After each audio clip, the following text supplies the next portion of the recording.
All right, everybody, what's going on? Welcome to a Monday edition of Chatt It Up Sports.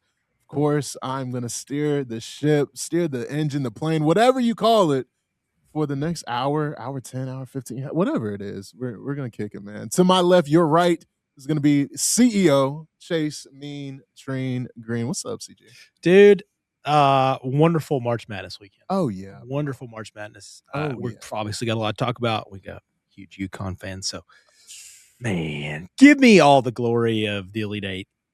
It was worth it besides the Tennessee loss, but Yeah. we won't even talk about it. Nah, Michigan's a wagon. I said it. I told my little brother, he was like, how are we feeling 3 hours before game time? I said, it was really nice that we got to the Elite Eight. Yeah. Thank you so much for letting us get to the Elite Eight. I'm very happy with making this far. Yeah, for sure. And then I enjoyed my family time. We had some also, I know we were just talking about wings off air. Yeah. Costco has some bagged wings to air fry that are delicious. So I heard they got the Chick-fil-A nuggets too. That's what the streets are saying. I've not done those yet. It's like in a green bag. We may have to try that. Might have to go to Costco. Mm-hmm. We're going to get to the bullpen in a second, but I do want to get to Joseph Guthrie, man, the producer. Jay, what's happening, brother? What's up, man? How you are boys you, feeling? How you boys feeling? I know the Elite Eight. You said you're excited. Like, y'all didn't expect this team to get this far. That's fair to say, right? Mhm. So, feels pretty good to at least make a run, not get blown out in the round of 64. Yeah, I mean, I didn't expect Rick Barnes to get past the first weekend. Same. I'm just being honest. Like, anything he did from this point on is house money. Yeah, because I was like, I thought a successful season, especially, well, if you'd have told me this after we beat Houston early on the season, I'd been like, we're good. But then as the season went on in the SEC play, I was like, Sweet 16, W. Elite Eight's a huge win for me. Yeah. If we made the Final Four, it would have just been comedy because of what we thought about this team initially. Like, okay, if this is the Rick Barnes team that makes the Final Four, it's funny. It would have been so fitting. But, dude, Michigan's just a wagon. And we'll get into it later, a little bit longer. But. Now, let's talk about the comeback kids led by the king out of North Alabama, man. Our brother, the good man, the New York Minute. It is none other than Greg Larner, the word with G. G, baby, what's up, boy? Let's go Huskies, baby. Man, what a freaking game. Boys, it's good to see you. It's good to be back to another Final Four. And you know what? For all the crappy sports teams that I root for that are very unsuccessful, namely the Mets and this team over here, the New York Knicks, at least I've got one. I know the Packers are generally good, but at least I've got one that is consistently good. And trust me, it's not something that you take for granted, being able to get to a Final Four, as you guys have lamented. The Vols have never been to a Final Four. So I don't take these things for granted. 3 in the last 4 years. It's pretty remarkable. And much like you guys are feeling about Tennessee, I kind of feel about this UConn team. Like, I wasn't expecting this deep of a run. I was expecting at the very least Sweet 16.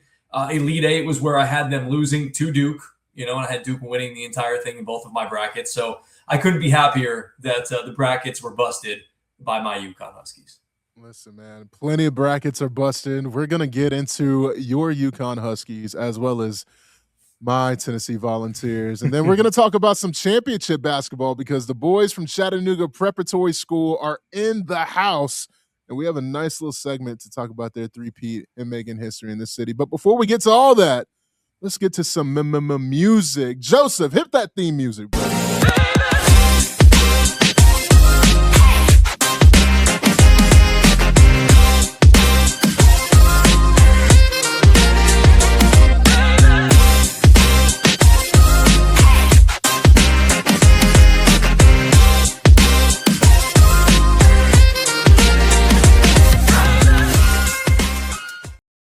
Coming back to you guys now, of course, it is another episode of Chatt It Up Sports. Make sure you like, subscribe, follow on all social media platforms at Chatt It Up Sports for your liking, all right? So, again, we got a full house. Chase Green, Greg Larnard, as well as Joseph Guthrie, and myself. Drew could not be here tonight, but it's okay. It is an excused absence. Drew, hope you are doing all right, brother, and doing your thing. But before we get to the meat and potatoes of our interview, all right, and of our wonderful March Madness segments. We would not be here, of course, without our presenting sponsor, Ideal Yachts. All right. So if you wanted to experience the water the right way, whether that's a private charter, weekend trip, or just getting out on an incredible yacht with friends and family, Ideal Yachts has you covered. They specialize in luxury yacht experiences and make sure everything from the start to the finish is taken care of. So if you're looking for something different, something memorable, definitely check them out right now at idealyachts.net and start planning for your next trip on the water. Special thank you to Ideal Yachts for making it happen for us here at Chatt It Up Sports. And special thanks also,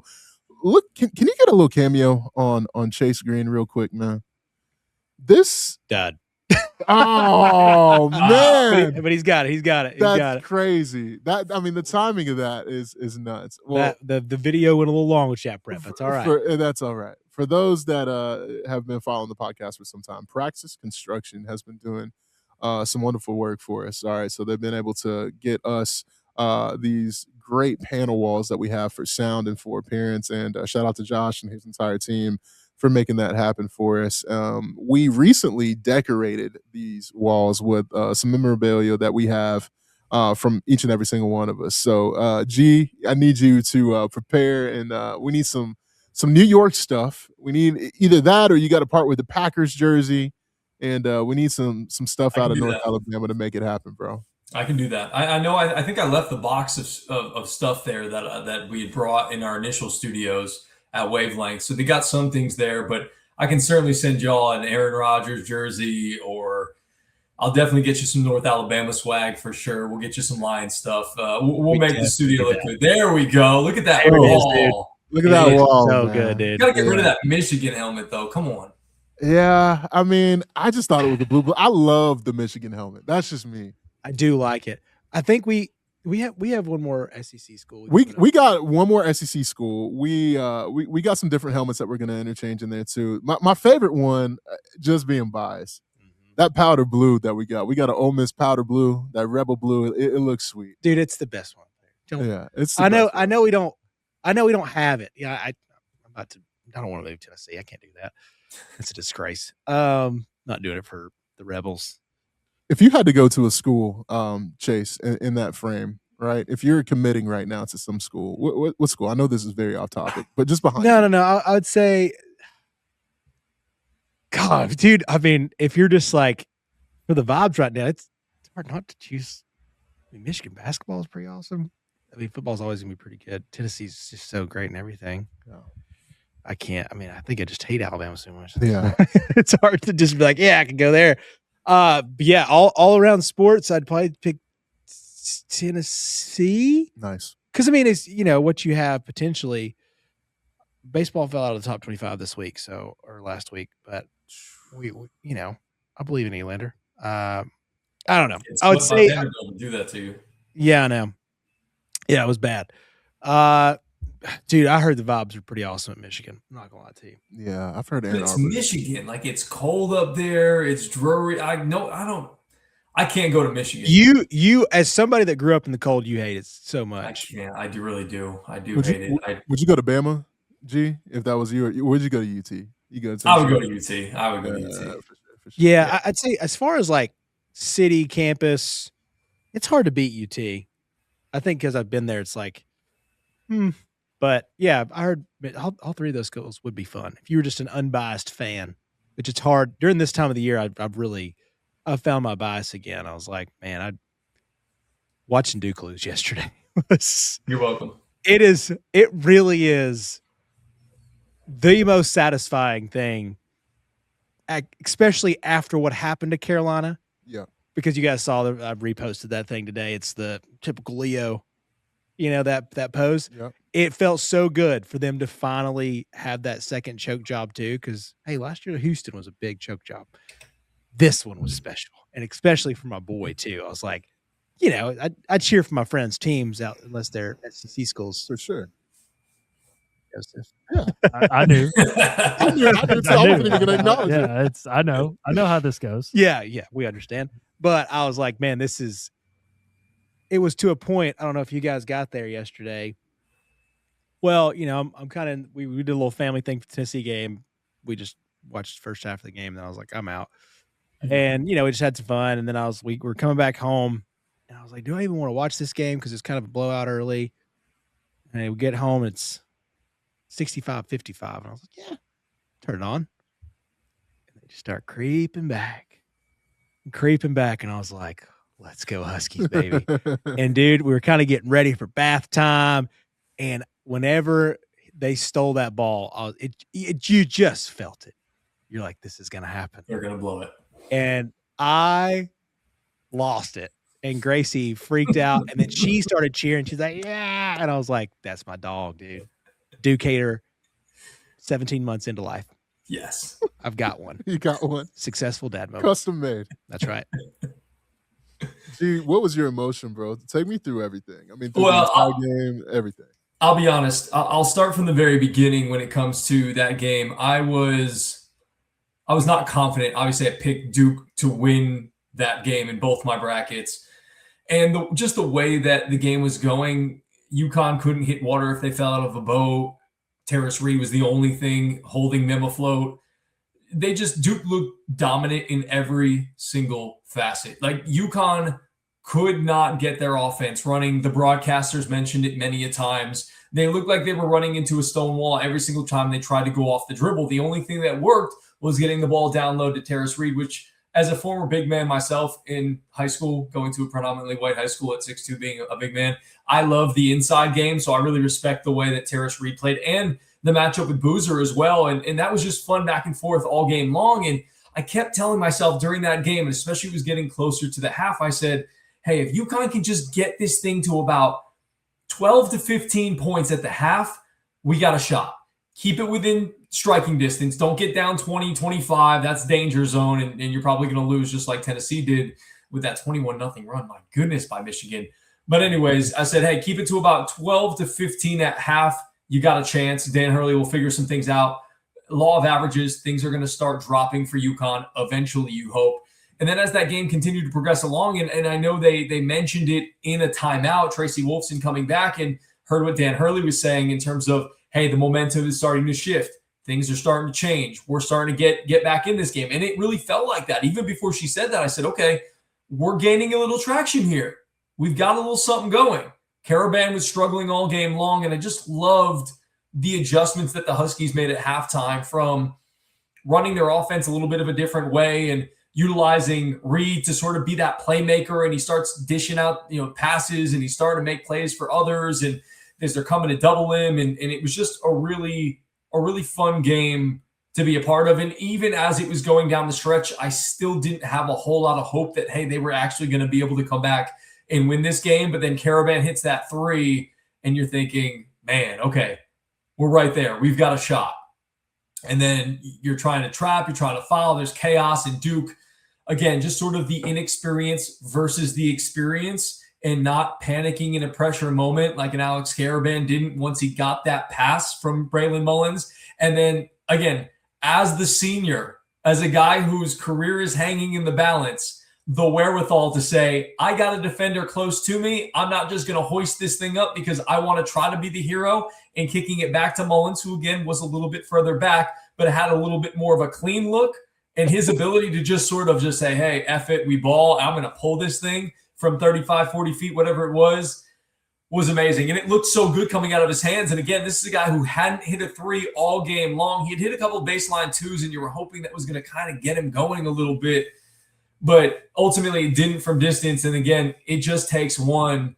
And what you love about this team is that they didn't quit. They continued to fight. And again, you showed the experience there of not panicking in big moments. And honestly, the turnovers were a big thing in this game. Duke had 13, Connecticut only 5. And again, the experience versus non-experience. Duke had this game under wraps. Again, you don't turn the basketball over.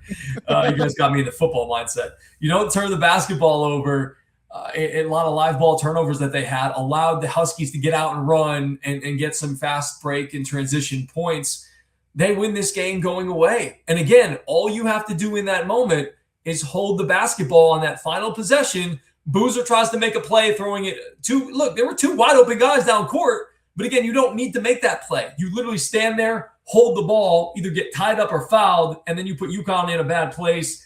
Didn't do that. It worked out for the Huskies. And Boy, what a shot. I just love all the reaction videos. I've been eating it up the whole yesterday and Sunday into Monday. It's been amazing. And I'll be honest, and I said this, I think I said this to you guys in the group chat, but had stopped for Chipotle and I had gotten my order. I was watching it. They were getting close. And then I went back on the bus and I realized, shit, I don't have a fork. So I went back to go get a fork and that moment happened. And I literally just let out the biggest scream. Could not believe it outside the Chipotle. People were probably like, what the hell is this idiot doing? What is he screaming about? And it was pretty awesome. Then we get back on the bus. The final possession happens. I'm like pounding my fist on the freaking seat behind me. It was so cool. The girls thought I was a psychopath, but it was a good time. The things we do for our sports fandom, bro. And the fact that it just never dies. No. Never. Like, honestly, I got newfound respect for Hurley after this, bro. I know you guys don't really like him. I know. I think it's just Drew. I don't know, Chase, how you feel about it. Do you dislike Dan Hurley? I don't think I have like the broad dislike how many people do. I do think he's a dick. But I think a lot of Division I coaches in any sports are kind of dicks. Like I can see how people. Is that how you're gonna feel about me when I get a head coaching job? 100%. Oh yeah, dude. Wow. 100%. Yeah. 100%. But those, you know what, G? You're my dick. And that's all that matters. That's all that matters. That's all that matters, big dog. But here's the thing. I bet everybody in the SEC thought Tony Vitello was a dick. And he kind of can be at times if you don't like him. If you're not watching every interview like we all were, I'm still watching Tony V. San Francisco Giants post-game interviews because I still love the guy. Same. It's the best. But yeah, I think Dan he's just a freaking winner. Like he just instills something in those guys. And it's a culture. And I loved it for Braylon because that's a guy that they really had high hopes for. And he's been good. Don't get me wrong. Mr. Indiana basketball, and he's coming as your 5-star guy. 11.5 points a game is not what you expected, especially from this freshman class when you're just filled with studs. But I did not expect this UConn team to make it this far. And, dude, things happen good in March for those boys.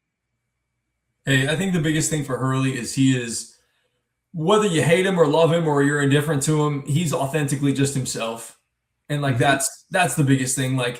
And I get him coaching with a chip on his shoulder. They detail it all the time when they talk about the Hurley family in basketball. His dad was an amazing high school coach.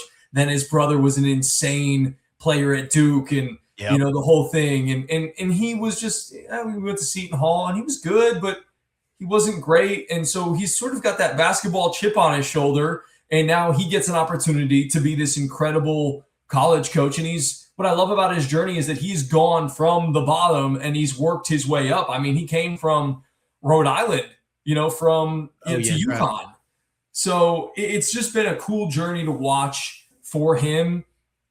And I do believe, especially a college environment, that you do, as a D1 coach, as you guys were talking about, you do need to coach with a little bit of an edge. You need that in order for your team to play with that edge. And I love the emotions that he plays with or that he coaches with that are all over his face. I love how crazy he gets sometimes. And it is what it is. I get it. You can rub some people the wrong way. But like you said, so did Tony V. Outside, people thought he was a jerk, but we all loved him because he was our coach.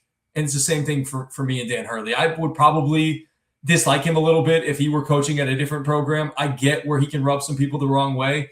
But since he's my guy, I love the attitude that he coaches with, the bravado that he coaches with. He's just unapologetically himself, and I think that's what makes him uniquely distinct as to this team and this era of college basketball.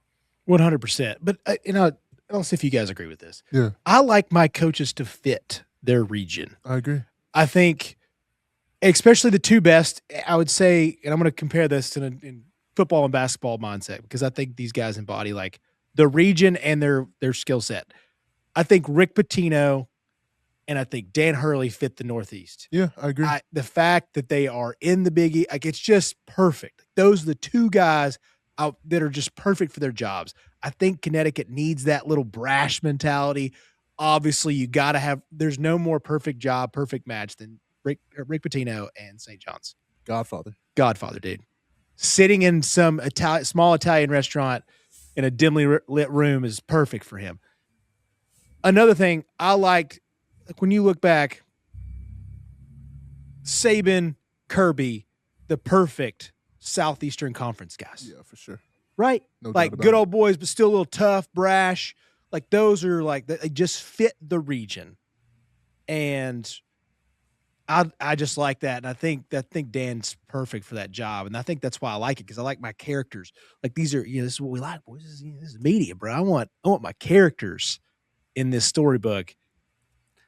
And man, he brings some juice to the Final Four. Like Illinois is like the good old boys team with a bunch of weird Europeans, and Peja Stojakovic is getting shown more than his kid. Boy, was he not all over that TV? Often, he was.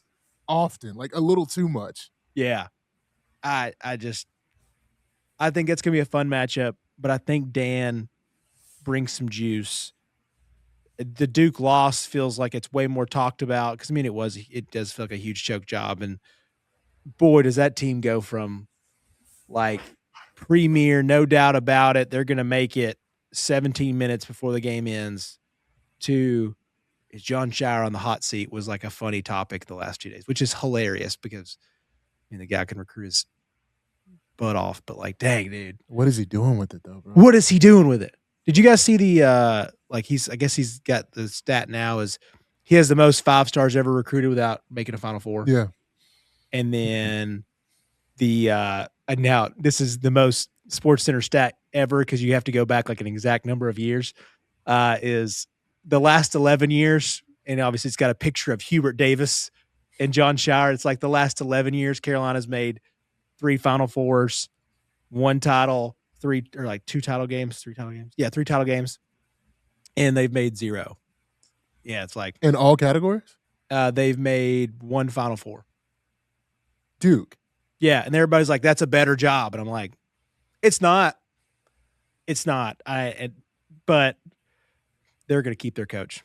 And I don't know who the heck we're going to hire. But yesterday, Billy Donovan? Sounds like it. I guess that's real. Listen, man, if I'm Billy, I love Josh Giddey. Like, for real. Like, thanks for everything. You're a walking triple-double. Like, I'm going to Chapel Hill. There's nothing to discuss. Yeah. So, is a bad NBA job better than a potentially great college basketball job? No, this is the best job, though. Like, you said it the other day. It's like, yo, it's Carolina and everybody else. Like, this is the job. So from a lifestyle perspective, what's probably better? It depends on what Billy wants. Like, Billy's not trying to win an NBA championship. I don't care what anybody Clearly. Like, Josh Giddey's getting your highest usage rate. Like, boy, you got Giddey out there in the fourth quarter, garbage time minutes. Like, you're not, dog, you trotting out, what, Matas? Yeah. I don't know who's on that team anymore. No, that team is poorly constructed, bro. Like, it's Kobe White's still there? No, he went to Charlotte. He's out. Yeah, he's out. That lucky dog. Hey, what a trade, dude. Hey, Charlotte is cranking right now. Cranking. Yeah. Looking at super off topic. Drew mentioned it, and I guess I had noticed, obviously the Hawks are winning. Now they're beating terrible teams. Oh, awful, bro. The run they've been on, they won 11 of 12, and it's like they beat, I think the team's average are like, the Pacers twice, the 76ers without anybody, and it's just like all bad. We played Wizards back-to-back games and all that. It's great. It's nice to see the number with the winning percentage, but the Southeastern Conference or whatever it is now, South Division. Yeah. It's doing pretty dang good. So yeah, man. Anyways, I just was wondering. I don't know where we go from here, because now everybody's on a hot seat. If you don't win, I'm like, tough 2 losses. Let me throw this at you guys, because I was thinking about this today or on Monday. When it comes to John Shire and not living up to the legend that he's replacing, it feels a lot like the same storyline that we see in Alabama football, where Kalen DeBoer is a really good coach and he's got the brand behind him, but following what Nick Saban was able to do, he's just sort of falling short. Like, you're not doing bad, but you're just sort of falling short of the enormous expectations for like both of these storied programs, one in basketball and the other in football. It kind of does feel like a perfect match. Gee, let's see. What's the furthest Bama's made it in the playoff? without They him. won a game last year. So basically an Elite Eight. Yeah. I mean, quarterfinal. Because they beat who did they beat They beat somebody. Oklahoma last year. this year. Yeah, and they came back because they were. Oh, that's right. Yeah, They looked terrible too in the first half. because Oklahoma got him the first time. Yeah, in the regular season. That was their first playoff game under DeBoer. Yeah, that's right. They didn't make the playoffs. That's right. They missed the first year. Okay, very similar, different. I guess. Yeah, very similar because, but also like, it's the same thing. These legendary coaches got out at the right time because it probably would be the exact same. I really do feel like this. You probably win some games that are different. I will say, like, I do think there's some close games you probably get back, especially for Carolina. Like, we wouldn't have blown those leads with Roy. But Duke, yeah, the same thing. Like, you probably don't lose that UConn game. The Houston thing was weird. I thought last year's Houston game, I just don't know what else you do. Like, it's 2 minutes. Like, there's no, like, you called a timeout. Like, everything, I thought Shire did everything right last year, despite, I mean, there's always going to be a few mistakes, but a minute 10's a minute 10, dude. There's not enough you can do really to like change that. If they're going to make shots and you're going to foul on a tip back dunk, it's hard to do anything else. Like, I don't know. So maybe you don't lose the UConn game for sure. But dang, dude, he recruits his butt off. He like does. He's doing everything right for the NIL era, and I don't know if Kay wants that without having somebody on his side. Like, he would need John Shire to do exactly what he's doing as an assistant coach, right? Because Kay ain't going out there. He ain't doing that. Like, there's no way these Coach K's, and we said it on the show the other day, Roy, like, I don't see these guys, these established legends getting back into the game.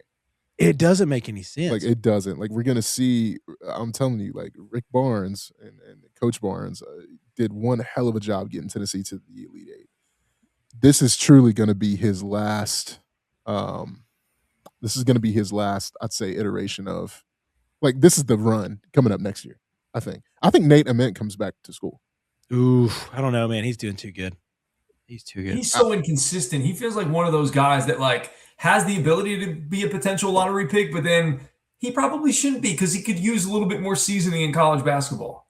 I truly think he needs to follow, like, a 2-and-out type rule. Yeah. Because mock drafts right now have him anywhere from 11th to, like, 16. Yeah, you should come back to school if you were anywhere in that. Like, especially if you're the money you can make nowadays in college.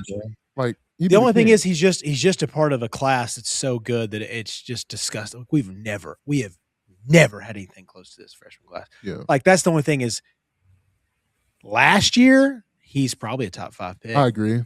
That's the only thing that sucks. Is like, yes, Cooper and even Con to me, like coming out. I watched Con Knibble play last year in the ACC tournament without Coop, and I was like, "Oh shit, dude!"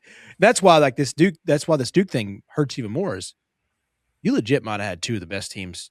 You're in the category now. Last year, I think last year's team, especially what we're seeing in the NBA after 1 year, like that might have been the best team to never win it. They have a rookie of the year, and if they don't have a rookie of the year, they have a rookie of the year. Exactly, exactly, dude. That's crazy, bro. Yeah, and it's not really close. No, like it's those 2 guys at the top. Yeah, because that's what's funny. Not to bring it back to Ace, I can not put it down, but it's like that's what they thought the Rutgers guys were going to be last year. And you just happened to be right down the road in Durham, and that team was just awesome. Yeah. So big and defensive. But this team was so good. And then you got healthy. Like they got healthy that second weekend. So there was really no excuse. I understand it's not fully healthy, but everybody's hurt. So, man, but I'm going to tip my cap real quick because I think this was Rick's. Please. This March was the best Rick coaching job. I don't care if, health is wealth. So it's like the best ability is availability. And Tennessee was available. Like, I'm sorry. I hate to say that about a player like in Johnson, but, dude, Iowa State pressured the crap out of us, but we just found a way, dude. We just found a way. Hungry. Very, very happy.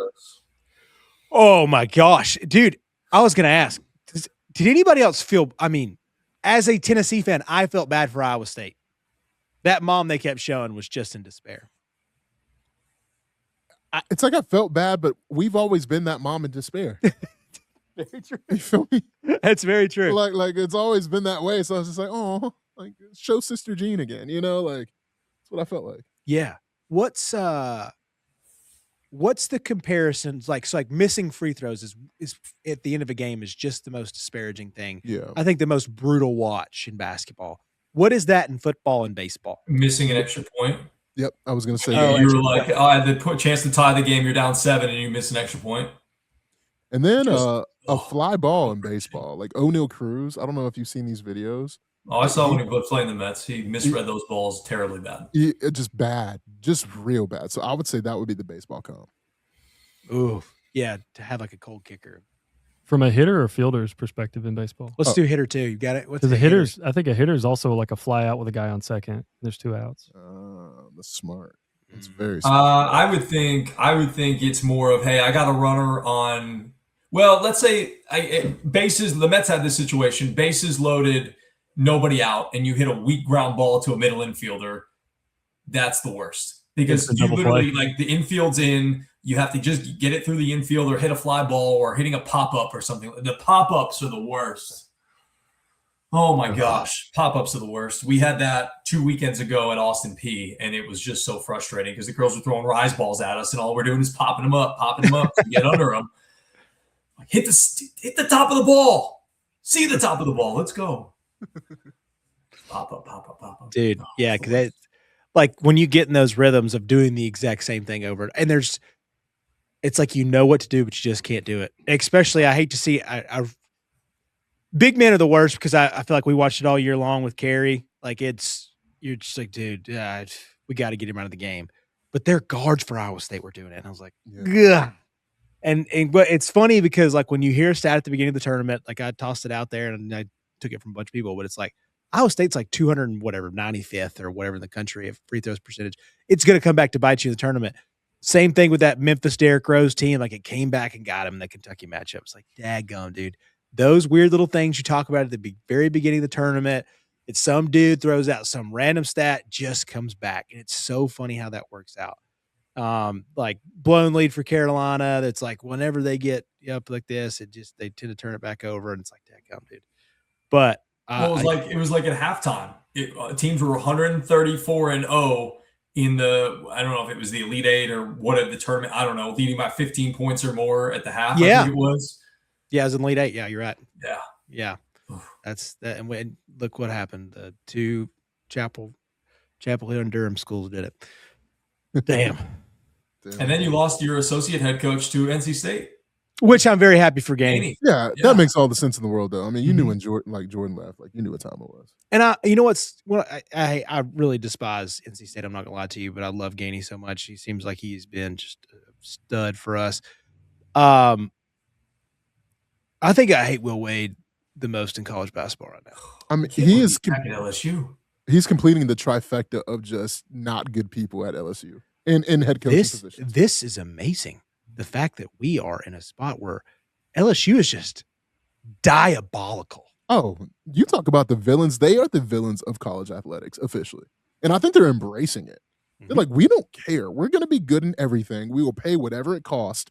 LSU is going to be in the conversation when it comes to college athletics, period. Yeah. I think LSU watched the last season of the boys and are like, let's just embrace it. I mean, because what's the point? Like it's like how the show is like, hey, we know we're bad. We can't do anything about the press. Let's just embrace it. Yeah. We're too big to fail. Like our fans are gonna love us forever.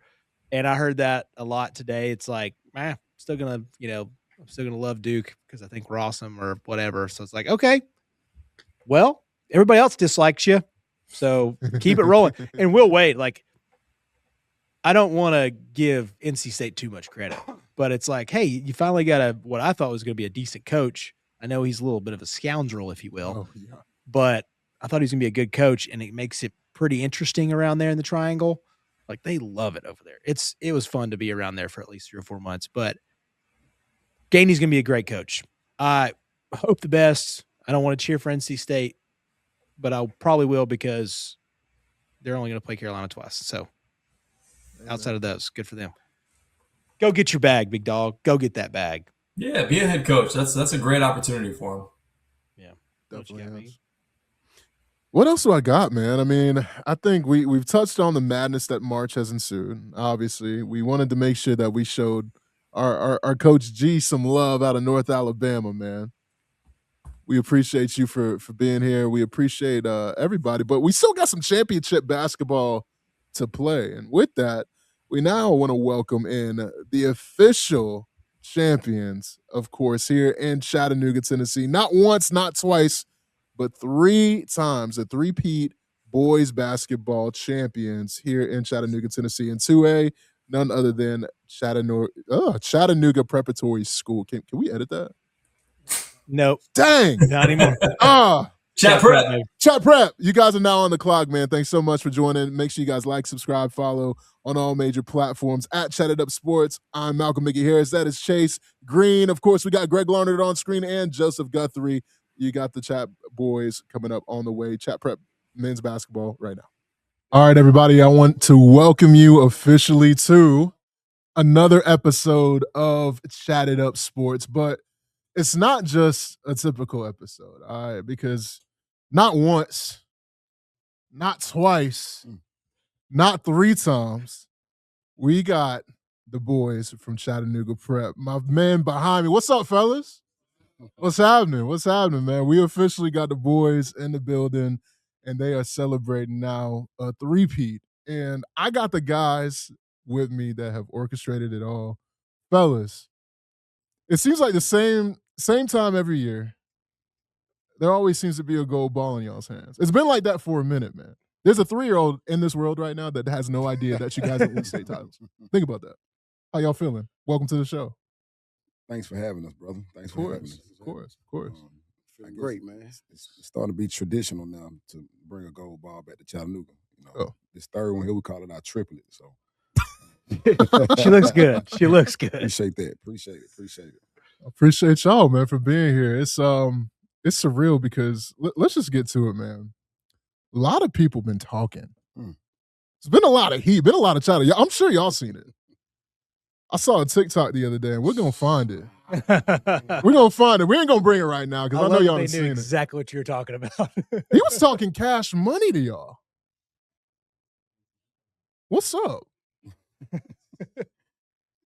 Like the saying goes, if you have no critics, you're likely to have no success. So the program just speaks for itself. It wasn't a surprise that the TikTok video came out. This been going on for as long as my brother started the program. Once again, a lot of people don't see the work that we put in inside the lab.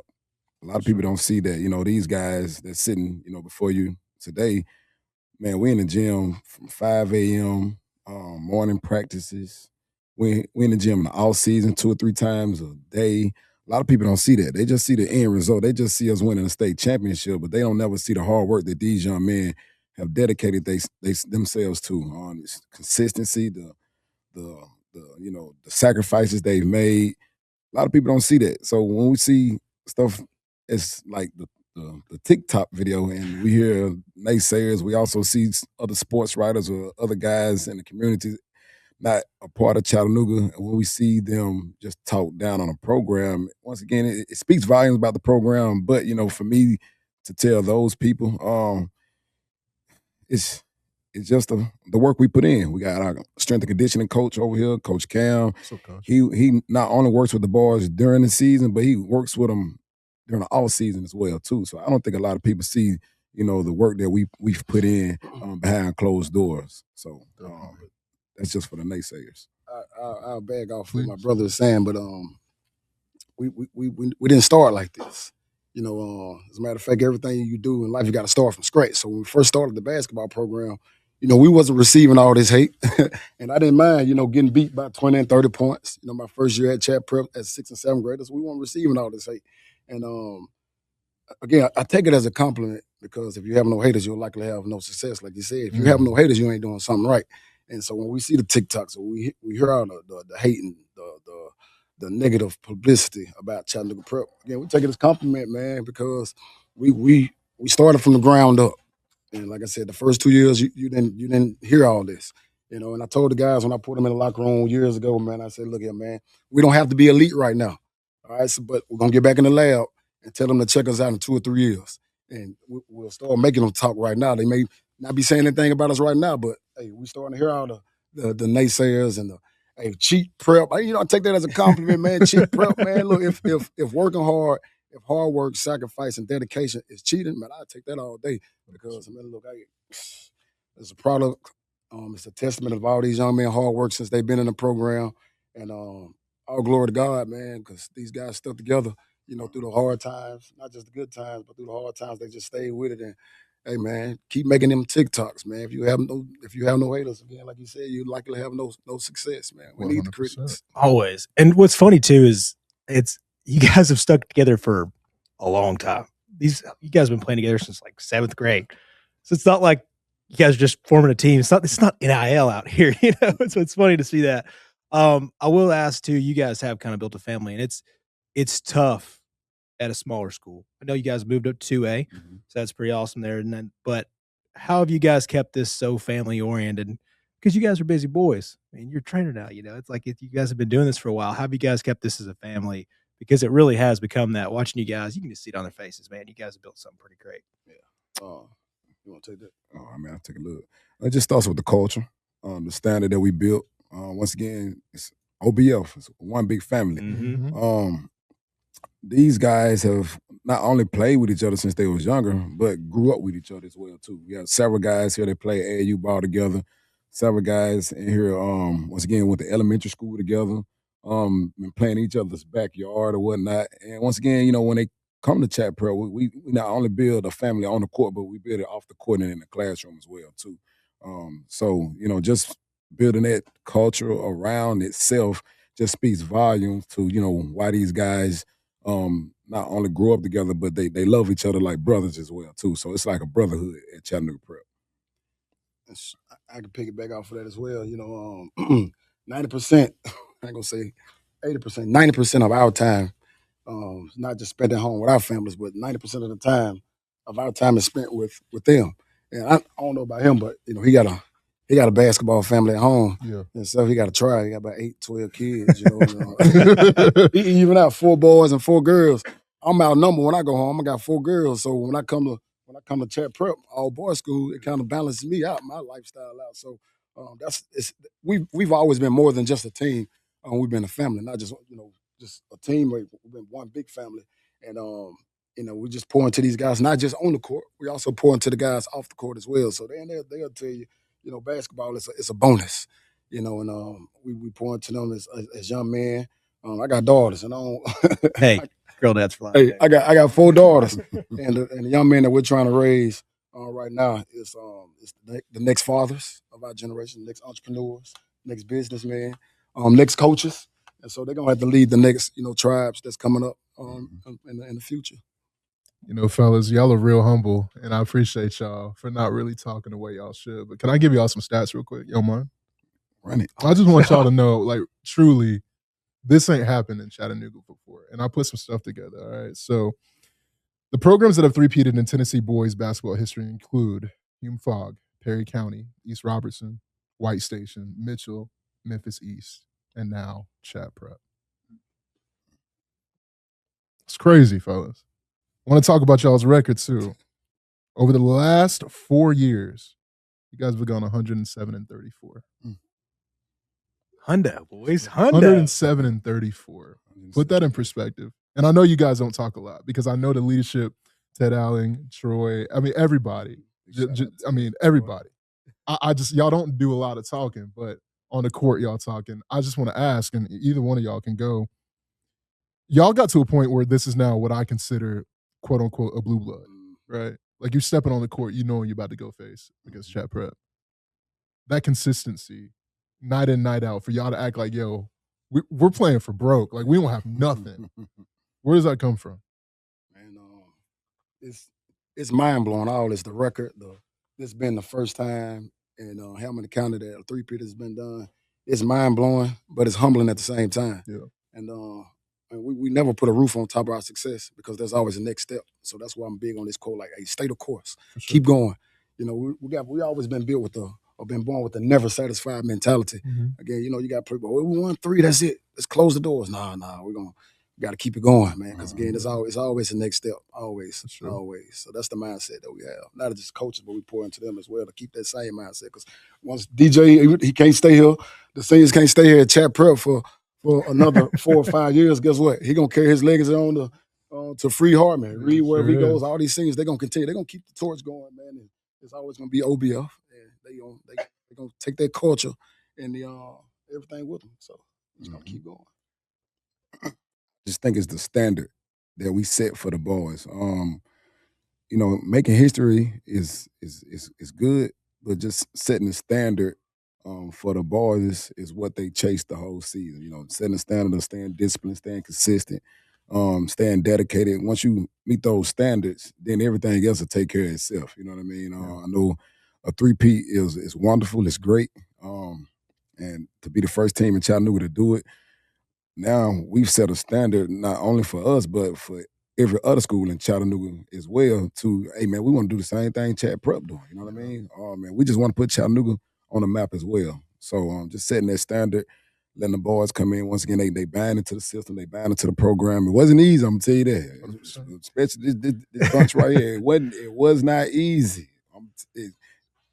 The three-peat, the gold ball, it looks nice, but I'm telling you, everything that built up to this was not easy. And I'm going to tell you, it was some bumpy roads in the beginning. But once again, a lot of people don't see that. But we don't get this without the adversity that these young men have been through, not only last year, but this year as well, too. Definitely.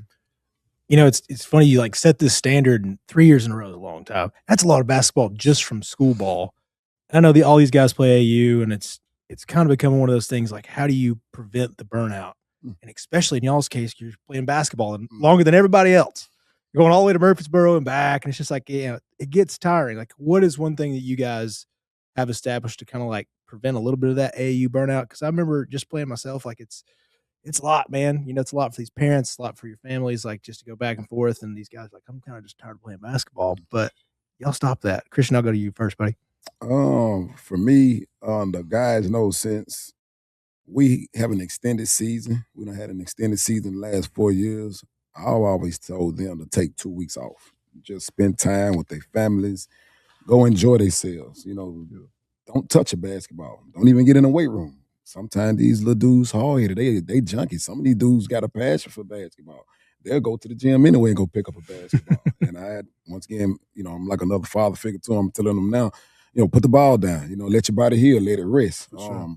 You know, giving 2 weeks off, and also just the adversity and the different obstacles and challenges that are put in front of them. It's always a different challenge every year. And once again, once you give them a challenge, they want to meet that challenge. You know, once again, it was never easy. Like this year's challenge, I don't know if you guys heard, man, we lost a lot. We lost my son went down with an ACL injury.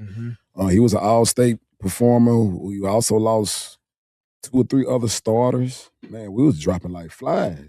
Yeah. So just the challenge that was presented to them before the season, although it might look rocky, it might look shadow to them, it might look scary to them, but they took that challenge as if, all right, man, let's do this. Let's prove the naysayers wrong. And we went up a class. So we was in one day last 2 years and won it, and now we went up a class. So now they're hearing everybody say, oh, they not gonna do it in 2A. They lost everybody. So once again, it was just what was put in front of them that kind of motivated them to carry on this success as well. You know, I know that about the coursework at Prep, and obviously, student athlete. There's no way you can't be a student and be an athlete at Prep. It just doesn't work that way. How have you kind of kept these guys the course, knowing like a lot of these guys are getting ready for, I mean, if not all, going to college or going, military route, but this is stuff that's going to require their full focus, but also you're getting the most of them on the court as well. You hit it first. Student athlete. Yeah. Like my brother said, I say it all the time too. You're a student. They know they're a student first before an athlete. Yeah. They won't even come to practice. If they on a borderline of felon, they won't come to practice. They're not allowed to come to practice. They have to stay over there at their school, get their work done. They can't play unless they have a 3.0 GPA. A 3.0. Got to have a 3.0. Got to have 3.0. And not only do we look at the GPA, we also focus on their conduct and their character as well too. You know, I know some of them get mad when we have to sit them down and not play games or whatnot because, you know, attitude in the classroom or missing practice or anything like that. Man, once again, it's all about setting that standard for them, man. You know, you got to have structure around these guys because if you don't have no structure, man, it's gonna be like kicked over an ant farm. Things just gonna be going everywhere. You know what I mean? So the academics is always first. Once again, some of these guys trying to play college basketball, and they got to understand the first thing that a college coach asks me when they call me, I'm not worried about what they do on the court. First thing they ask me, how's his grades? Can you send over a transcript? And that's why we preach to them, you know, academics and their conduct and their characters is very important because those are the first two things a college coach asks me or my brother every time they call us. So, you know, we set the academic standards in their conduct and character at a high expectation for them. I imagine it's pretty hard. Everybody wants to go play big time college ball. So it's egos are fun. So the guys have been so good, man. It's been fun to watch. But like, that's another part is like, I know I was reading the presidency talking about, you know, right after this, you guys are going right into, they want to create 6-figure jobs for all these kids, which is hard. It's hard out there, guys. I'm going to be honest. Making 6 figures is real tough. One day you'll get there, but it is awesome to see like you guys have created culture, not just from basketball, but off the court so big time. It's another part too is expectations, I guess, for your guys. I know you guys have talked a lot about like my favorite part of what you guys talked about is like you guys want to be another father figure. And so for that, like how do you kind of settle expectations of like, hey man, this is what I have to do this is what you have to do for your grades. 3.0 is tough, man. That's not easy. Somebody had to battle back and get some scholarship back. I'll be honest, fellas, that wasn't great. I had no Especially idea. in college. Is that one of those things you got to set aside? Like, hey, I know you mentioned that it seems like more of a conduct thing. Like, hey, you got to stay home. But I mean, you guys kind of set a lot of time aside because you guys travel a lot. You guys, not everything's close around here anymore. So you guys set aside time like, hey, we got to do this while we're on the road because I think this would be good for other teams to hear. It's like you guys are doing a standard now. So how do you guys set aside for studies out on the road? Like in the past, or it's still current, create study hall, you know, for them. It ain't, if we want to go, it's mandatory. Yeah. You know, and just setting that expectation and that standard, you know, from day one. Again, basketball, again, it's a bonus. And the same work that they put in, the same work that they want to put in, the same passion that they have about basketball is the same type of passion that they have in the classroom. So I try to make it relate, you know, with them because I know like Reed Conlon, for instance, that kid blow my phone up every day about getting in the gym. And I'm like, man, if we look at some of these kids' grades, if we're looking at some of their grades and they sitting at D's or F's or C's or whatever, I'm like, all right, the same work that you're adamant about putting in the gym, you can do the same way into that classroom. All that stuff translates. Okay. And that's the biggest thing for us as coaches, as mentors. Whatever we're teaching them right now, we want that to be able to translate for them at the next level, if that makes sense. So, oh yeah. But yeah, man, basketball again, it's a bonus. The same work ethic that they put on the court, it's the same work ethic that they should have off the court as well. But that's going to require discipline. You know what I mean? So. And that's one of the things. Hardest words in the world, dude. Hey, discipline. That's one of the things we built this program off. Is discipline and hard work and just belief as well. I don't believe in a motivated person, man, because a motivated person is going to do stuff whenever it's convenient for them. Yeah, I take a disciplined person all day long. They're going to do it when even when they don't want to do it. So again, keyword discipline, man. I take a disciplined person over a motivated person in the day. Motivation's so fleeting. Yeah. Speaking of, do you guys have a lot of early birds? I know you guys wake up at 5 a.m. sometimes, but how are these guys out there? 5 a.m., 6 a.m. practices. I wish he was up on his stand right now. This little fella right here, Kentrell Watkins, and this other one here, TJ. 5 a.m. They don't do that. I can already hear it. No. They don't do 5 a.m.s too well. But Kentrell, even TJ. Once again, it's family oriented. Everybody knows once we have 5 a.m., the first two guys they look at is them two. And what we do now is we give them a phone call. We have to call them early. Even if they don't show up, man, we blowing their phone up, and they already know the consequences of not showing up at a 5 a.m. practice. TJ will tell you to this day, was a little upset because he couldn't get in the game a couple times. 5 a.m. practice. TJ. They come here, hey man, just take off. Matter of fact, Cantrell, no, he coming that late, he just take off running. And if he don't run, guess what? On the line. So what's the running punishment? What is the running punishment? Man, for however minutes they late, that's how long they gotta run. Now, if they don't run, he already did. If they don't run, if it look like he's walking while he's running, on the line. Not just him, but everybody. So the other guys hold them accountable as well too. But once again, Cantrell, he's more, I don't know if y'all know, he's more of a football guy. Like Cantrell got several offers for football.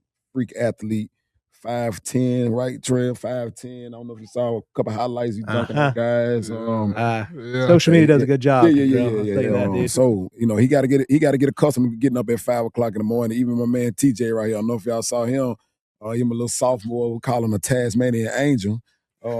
Tasmanian Angel is all time. I want that That's shirt. all time. I want that shirt. Yeah, so he got to get adjusted to it, but he's doing pretty well with getting up early in the morning now.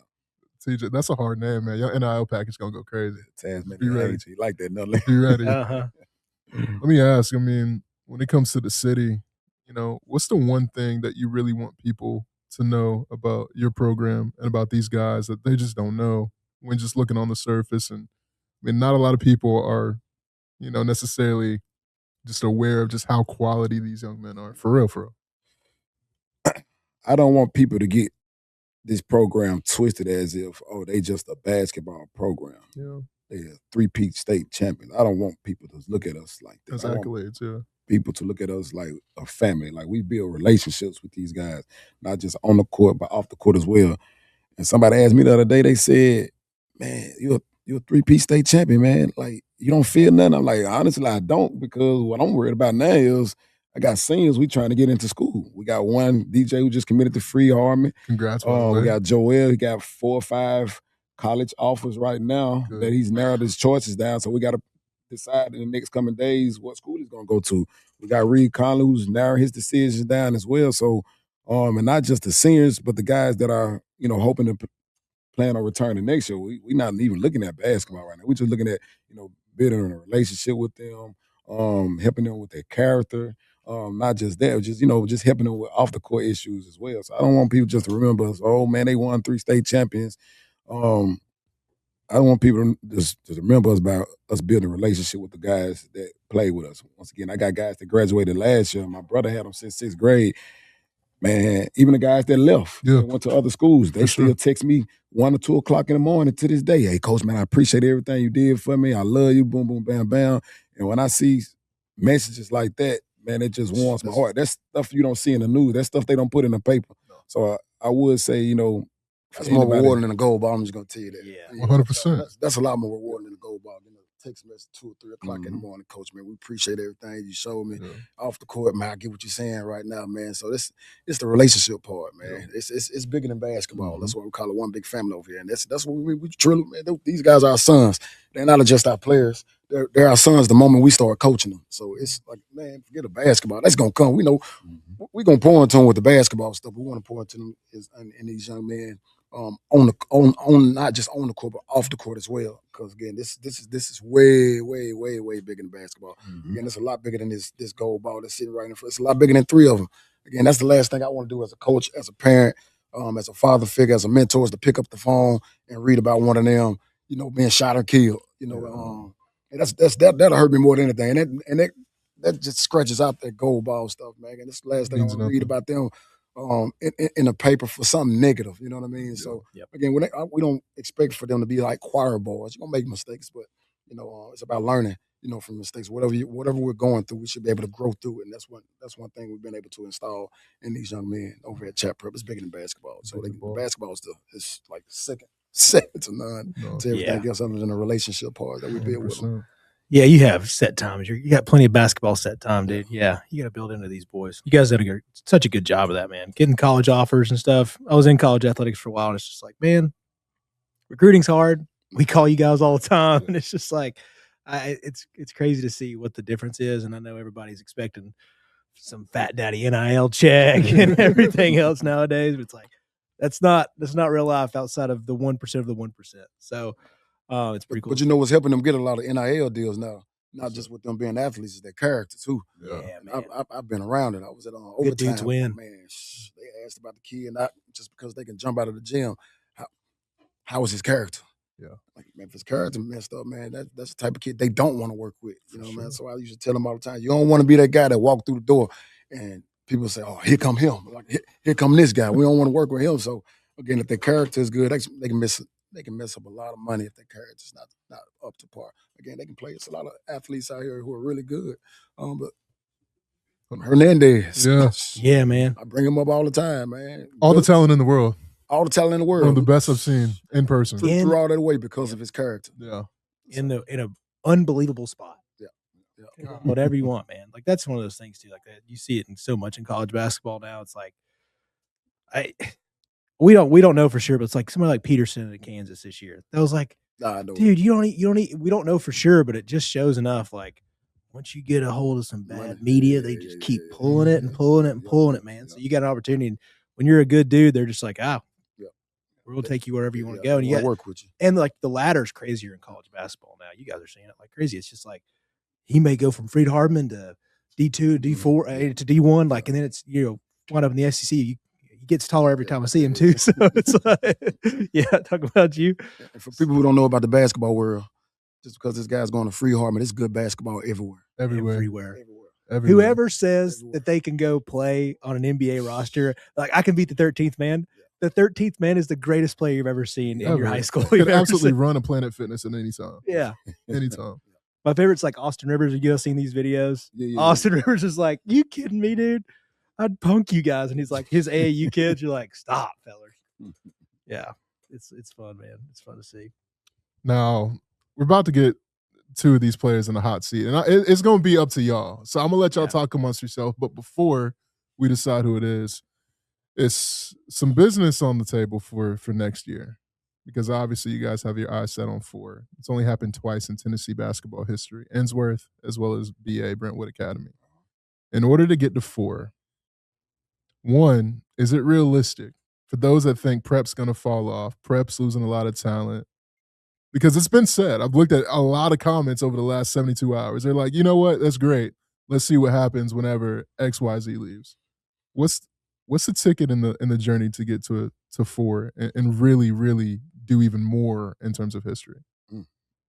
The recipes are always going to be different each year. Like I said earlier, it's always going to be a different challenge. And these guys seeing that challenge and understanding what they're going to do during the offseason to meet that expectation is it's going to be the big ingredient. It's going to be the key ingredient for us to go back and hopefully for Peat. Once again, I got my son. He's coming back. You got TJ, who's coming back. Yeah. You got Kentrell as well too. So you got experienced guys that's coming back, and whatever we might have coming into the school, you never know what might come through there, especially with TSSAA passing that rule again. Mm-hmm. It's another transfer rule they done passed out. Mm-hmm. Well, everything's pretty much fair game now. So can't nobody say nothing about no recruit. I don't want to speak, too loud on it, but it's about to get crazy again. It's about to get crazy. So you never know who might land over there next year. But even if we don't land any new guys, I'm still confident in the guys that are hoping to come back. That we'll put in the work once again during the off season and try to make another run for this 4-peat. That's the program success. I'm gonna say this: the program success. The success of the program is bringing in. You're getting calls.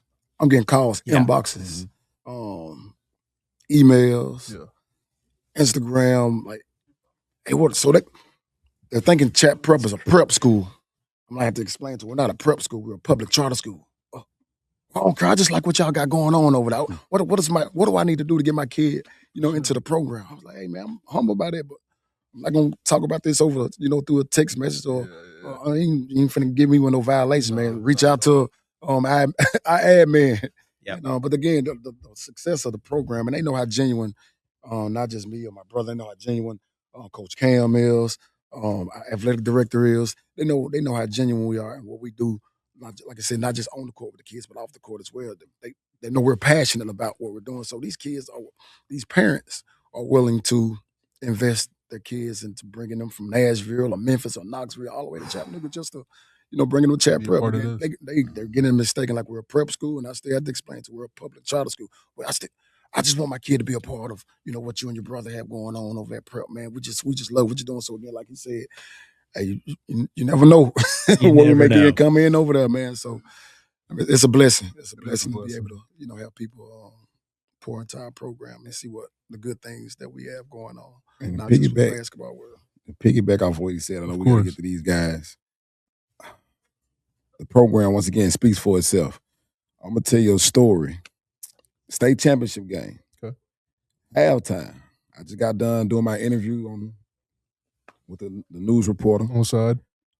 I'm looking at my stat sheet, trying to figure out what I'm going to say to these guys at halftime.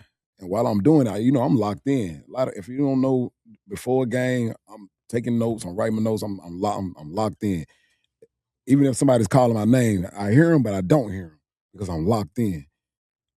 After I got done with this interview, there was a 9-year-old kid in the tunnel standing by the locker room. Are you Coach Collins? Well, he wasn't talking. He was talking to my brother. He was talking to my assistant coach. Where's Coach Collins? Is this Coach Collins? And I'm hearing him, but I'm trying to figure out what I'm going to say to my boys in the locker room as I'm watching this sheet. So once I got done, paying attention to my sheet and figured out what I'm going to say to the guys at halftime, it was touching. 9-year-old kid come up to me. Hey, Coach Collins, shook my hand, introduced yourself. I'm from such and such, Tennessee. I just want to let you know that, man, I like the way you coach your boys. You coach them hard. They listen to you. They respectful. I want to play for a coach like you. And I just looked at it. I didn't know what to say. I wish I had my phone at that moment. I would have took a picture with him. But, once again, you got ops around, so I had to be careful what I said to this young fella because somebody might have heard this. But for that young man to come at halftime, come all the way up out of the stands to meet me, I don't know how he got down in that tunnel. But for him to come down there and say what he said to me, once again, it just speaks volumes for the program. It just speaks volumes for, how we carry ourselves with these young men as well, too. So, once again, the program speaks for itself. It does. That sure does, man. True body of work. Yeah. Fellas, anything that we've left unturned, unsaid before we get to the attraction that is the players, man? I want y'all to pick two. And but yeah, anything that we haven't said that you guys want to touch on, you got the floor. We don't recruit. We don't recruit. We don't recruit. We don't recruit. I mean, the only recruiting I've done was recruit my coaches and to bring them a part of this program. But we don't recruit, man. It's been a blessing to have. Man, Coach Cam, he trained me and my brother, growing up. The D1 days, man. I first met him, I was like, man, this dude crazy, man. I know my attitude sometimes, man, and I could be stubborn. But one thing I love about Coach Cam, one thing I always loved about Cam is, man, he don't just test or train the physical capacities of athletes. He trains the mental, the mind. I remember I had, I don't know if you remember DeMonte Boulder, played at Tennessee. He had reached out to me one day about, hey, coach, twin, I need a strength coach, man. First person to come to my mind, man, go to Cam. But I know how Cam is with most of his athletes.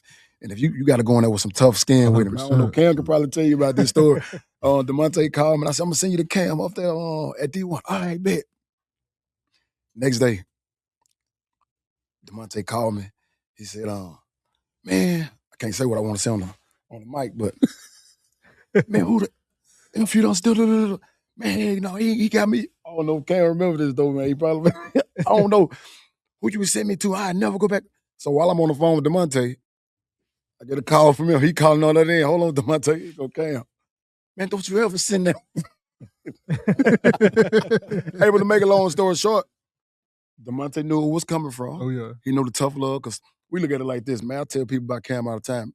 If you have a coach that does not push you, they're cheating you. For sure. If you have a coach that don't push you, you need to fire him. And after that, man, I think Cam and DeMonte just bumped heads that one time, man. And I think, man, it was just all love. But he brings that to the table, with our young man right here, man. Other than that, my brother, showing them tough love with the mental, trying to build some mental toughness. I know they're gonna get it with Cam, man. Sure. So GOAT trainer, not just in Tennessee, GOAT trainer throughout the country, man. Shout out Coach Cam again, man. Appreciate it. Always. Coach Cam. Yeah.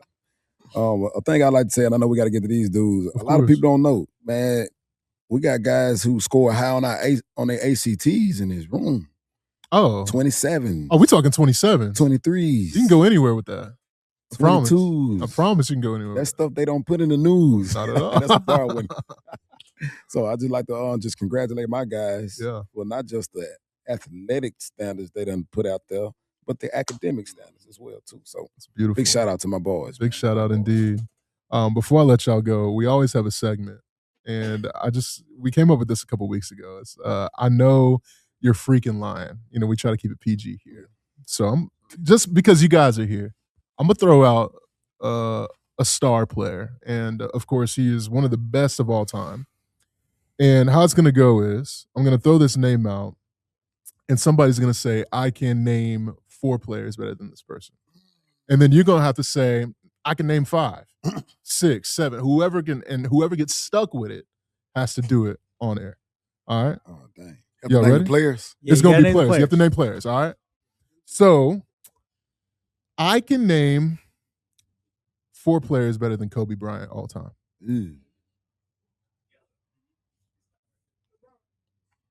You want me to name them? No. You can say. Can you name more? Can you I can name more? 5. I can name 5. You can name 5.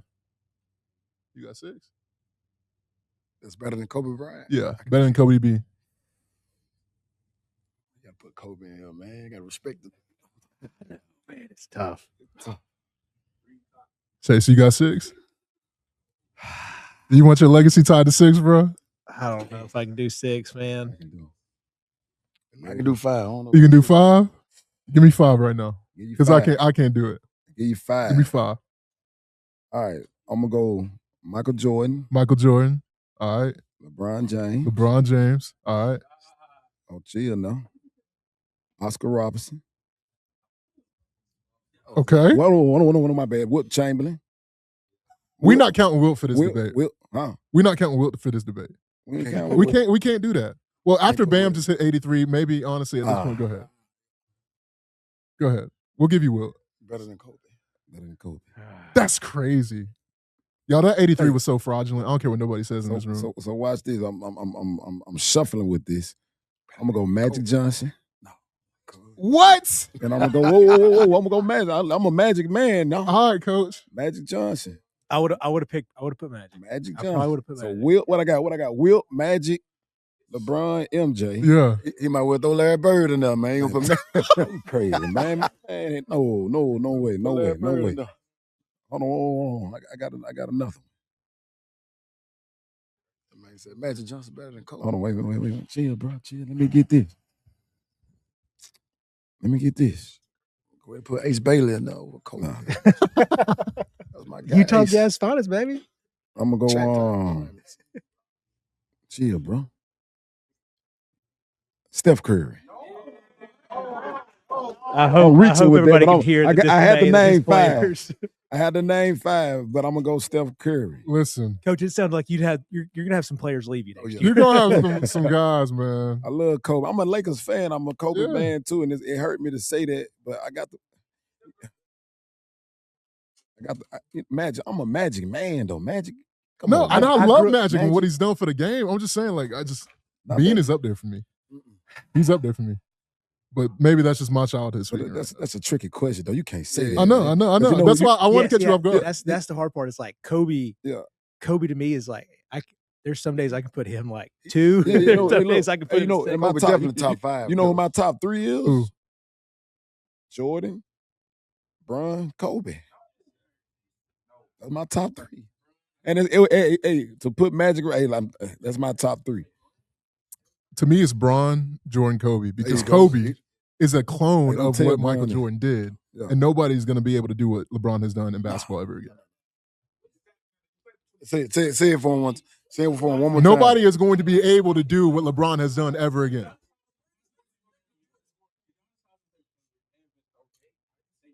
Listen, They done got something started, man. y'all come. It's who? What you got, Cam? What you on? Curry at the 2 spot? All time. Impact of the game, yes. Player, no.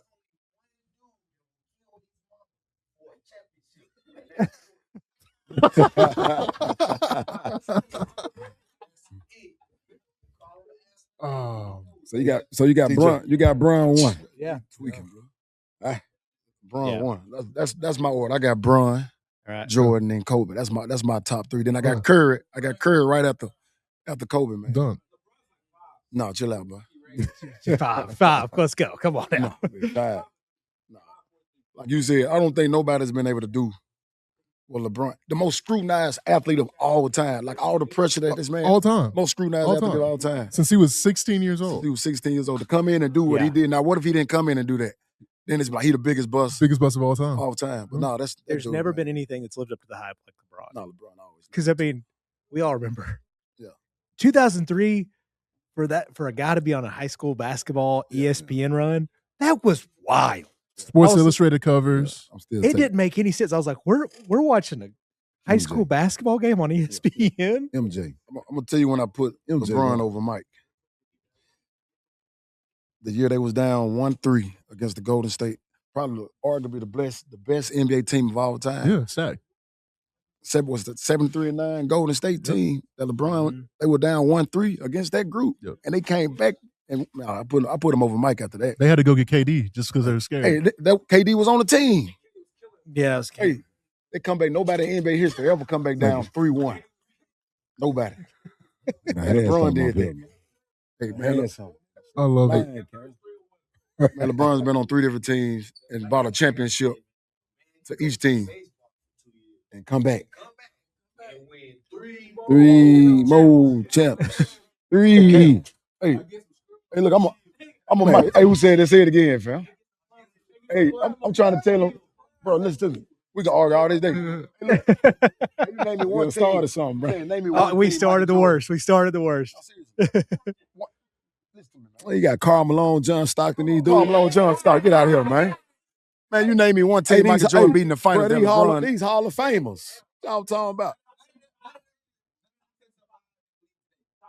Hey, listen, we're going to argue this all day. Listen what we started. This is my fault. This is my fault. You had to play the game with the wrong group. I did.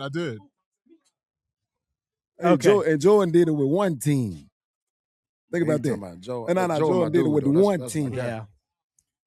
He did it with one team. This is great. This is great. We started an argument. Nephew called it out right, man. Mike didn't play nothing in the finals, man. Nothing. Seattle Supersonics. Who they have? Hey, we're bringing Seattle back, all right? We're bringing Seattle back. But who did Seattle have when Mike played them?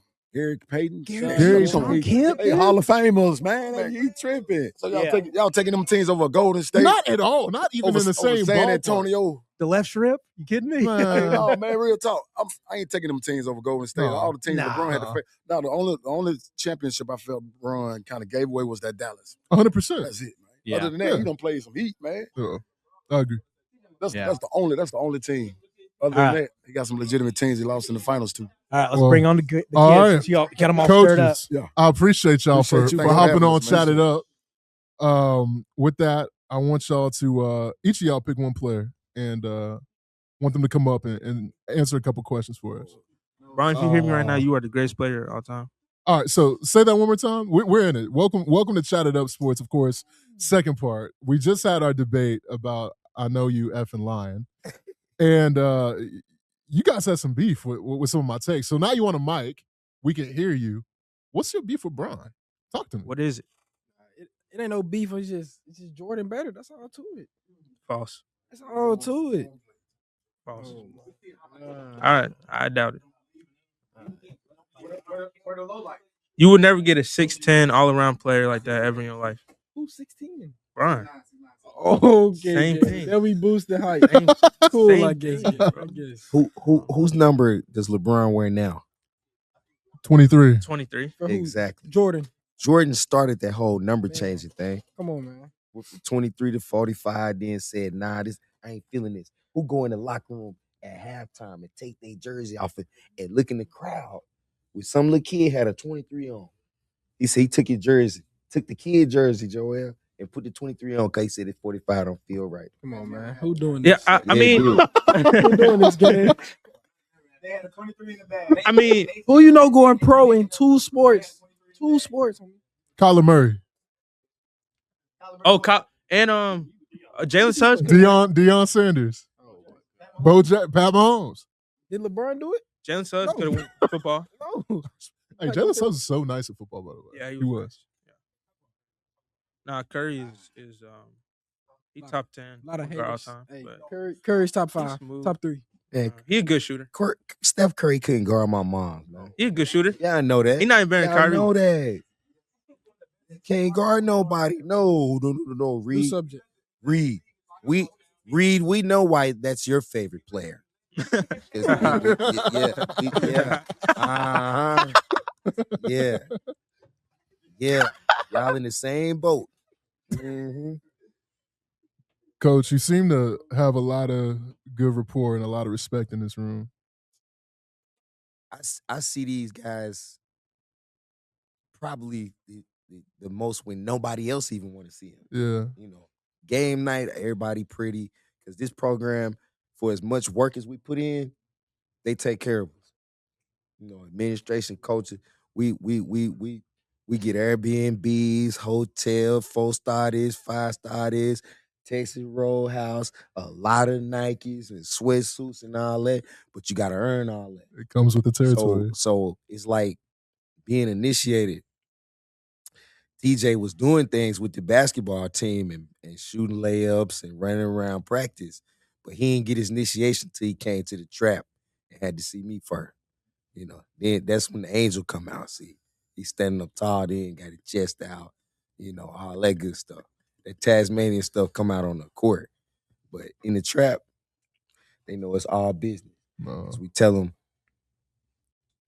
from August, we doing this to March. And we've been saying that for 4 years now. We got to do all of this to March. No other team in the state, 2 days before we get ready to leave, we in the trap. And we don't talk a lot, but I make sure people see it because it's scary to other teams. Scary. Like, that's what they still doing. We ain't been in the weight room in 40 days. Not us. That's 48 hours until tip. You guys are it's documented. It's on tape. Let me ask you something. What was the turning point of the season? Where it was just like, all right, yo, like something's got to give in order for us to get to where we want to go. And I saved this question just for you. Man, you know what? I don't think as a staff we were ever worried. Like, he set the schedule up on purpose. Like we played 2 teams that's playing in the Geico Nationals this week. Yeah. Went toe-to-toe with them. Yeah. All the way to the last buzzer. Wasn't no laying down or giving up or nothing like that. So we knew that once we got back home, we was on the road for like 2 months. No doubt. Once we got back home, started playing what we call local jokers. It's a wrap. It's a wrap. We're going to take all this frustration, all that travel time, all the meals away from home, all that playing on the phone, and I'm trying to find me a phone charger so I can plug my phone up because I ain't been on it in 2 hours and I can't handle that like Collins. All of that, we took it out on people in the state of Tennessee. Period. Joe, I'm going to ask you this first. Talk to me a little bit about Murfreesboro and the energy and just what came with just this entire run on the back end. First and foremost, I'd like to thank my Lord and Savior Jesus Christ. Amen, bro. For all the blessings he's brought towards my journey out here at Chatt Prep. But Murfreesboro is just always like a hectic like time. Always going into like that week, we know what we could do, like what we can bring back to the city. We're just always like hyper, excited to play competition every year around this time, and we get the job done, finish every time. So I guess it's a good thing. Yeah. Now, D, I'm gonna go to you too. What's up, by the way? It's been a minute. What's up? How's everything? Good. Everything going good. Good. I want you to answer that same question. The energy in Murfreesboro. You know, you're not a stranger to this. Obviously, you're not a stranger to it either. But you know, people looking for you. You're gonna have a red dot on your jersey. What was that like? That attention? Yeah, energy was definitely through the roof. Every game. See, just knowing that we started the season with a goal and just making it there. We just know we even closer to our goal. So every game, the energy just gonna get more hyper, more excited. Game's gonna be more intense. And just go out there and have fun. When it comes to you, I mean, what is it, 13, 14 double-doubles on a season? Something like that. Something like that, something light. You trying to be humble, it's all right. Yeah. Talk to me about what comes with that consistency night in, night out, because I know you're tired, man. I know it gets to a point you're just like, man, like I'm down here, we banging, and it's a lot. But Yeah, I would say like I like to clean up the glass, get rebounds. I think that's probably my biggest like upside. Just grab rebounds, 50-50 balls, not scoring when I like forcing anything, but like when I need to, I do. But yeah, just being physical around in the paint, anything I can. what do you think your lasting impact? Because you've been with this program, and you've seen it all. I mean, what do you hope that you left prep during your time here? D? I say, I just wish that I know I left with a great legacy, just a great impact on my name. So like the things that I've been a part of that we done did with the school is gonna go down in history books. So it's like nothing they can take away from me. I'm gonna just always be there. Now, speaking of MVPs, you've won quite a few. Not one, not two. I believe 3 to be exact. Yes, sir. How you hold that pressure? All that chirp in your ear, people saying, "Oh, needs to go up a division. Oh, I'm critiquing this game. All this, all that." You've had a lot of haters, a lot of doubters, but you still the same kid I met 4 years ago. Like nothing has changed. How have you kept that mentality? You just gotta just stay focused. Just don't let it get to you. I mean, my game it'll show for itself. So all the just trying to talk back to the haters and stuff, it ain't gonna do that. I'm just let my game show. No, for sure. Now, Joel, let me ask you something. You talked about the city. What does this mean, given what you've done here at Prep and now moving on and going to, new opportunities, but also giving back to the city and making sure like nobody forgets, like I put on for Chattanooga? I think it's very I think we're like very grateful for what the city gave us and like very fortunate. But I think we still have some doubters in the city, haters, showing fake love and stuff, but that's cool. But yeah, bringing another gold ball back to the city, just shows our hard work, dedication, and just testament to getting better every year. And if you get a group of young boys that put a goal down and uh, work towards it every day, you can reach it. Yeah. Y'all talk oftentimes OBF. I see that on every single post, man. What is that for everybody? I mean, y'all feel free to hop in here too. I mean, what does that really mean to y'all? Because like, for those that don't know, this is being recorded at night. Was off of a week prep time, maybe? Didn't see questions. And you guys came in here just trained to go. Like y'all was just like, all right, like we here, unified. Like y'all don't see that often. So like OBF, like what does that really mean? Because y'all really do show it. Like this is packed. This is crazy. Yeah, it really means a lot. Sticking to it, one big family. Like on and off the court, we just sticking together, showing brotherhood, bonding. Like some teams they'll probably just be in the gym together, then go home, they don't really talk or whatever. Yeah. But we keep our connection tight to where we just all communicating and keeping a close bond. Yeah, definitely. Joe, you got anything? Yeah, picking off what he said, like brotherhood on and off the court. We used to have this period in class. I think middle school was like brotherhood bond. Like if you don't know somebody, you go up to them, just like conversate with them, get to know them and stuff. I think it's just more than a basketball team. I think it's the whole school, like community and stuff. Yeah, definitely. What's up, coach? Just family, man. Like I trained these dudes when they was in school. Yeah. I've been knowing Colin since he was 5 years old. Me and Reed dad was roommates in college. So the little family extension, especially with them two, I get to do whatever I want to do with them. Yeah, so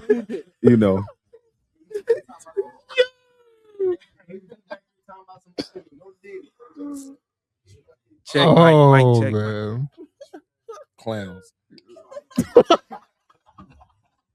But you got clowns in every family. You got clowns in every family. Yeah. You got clowns in every family.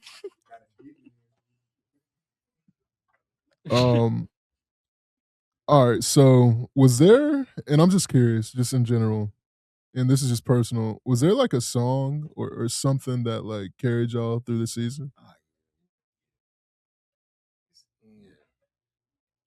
We have our Y'all got like an official. they already be they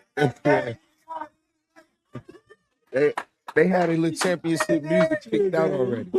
It's already picked out.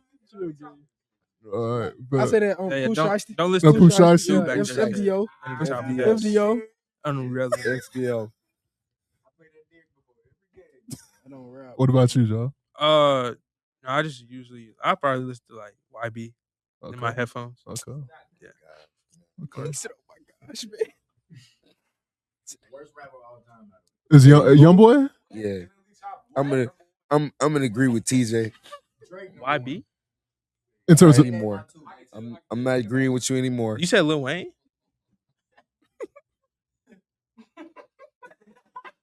listen, I'm not gonna let y'all disrespect Weezy right now, though. Like, I'm sure I'm looking like I'm old, but all right, bro. You just trolling. All right, my final question for y'all, man, is just obviously you guys are leaving a legacy here. What do y'all want to see from the rest of the guys in this room next year? Because I mean, getting to 4, like we talked about it earlier, is no joke. But it's kind of bigger than basketball too. And it's like y'all generally are like really good guys.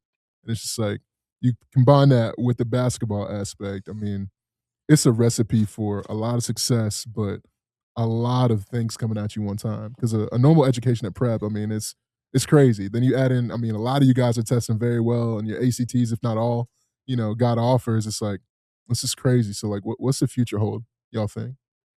I say just continuing to go. Yeah. Just trying to get that 4 Peat, staying focused, keep putting the work in, and just like not giving up. For sure. Like what Coach Murph said, keeping the standard the same. Just building around it, just growing as young men, and yeah, that's what I would say. Coach? These guys know I'm gonna be around. He give y'all 2 weeks off. I give you 3 because I want them to go touch a basketball first before they come back and see me again. And then we right back in the trap. We right back in the lab looking for the next piece of the puzzle. Like people don't understand that, man. Like we loving this week, next week, all the good stuff. We appreciate y'all bringing us in. Of course. We all know it's time to go back to work because people expecting us to have some type of drop off or a lag in the effort or whatever, but that's not going to happen because we're going to get back in the lab.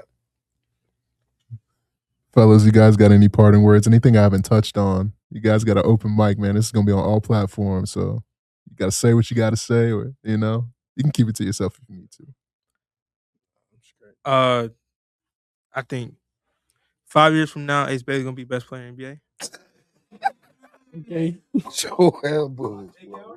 Hey, we gonna cut that. Oh. Yeah, that's all. All right.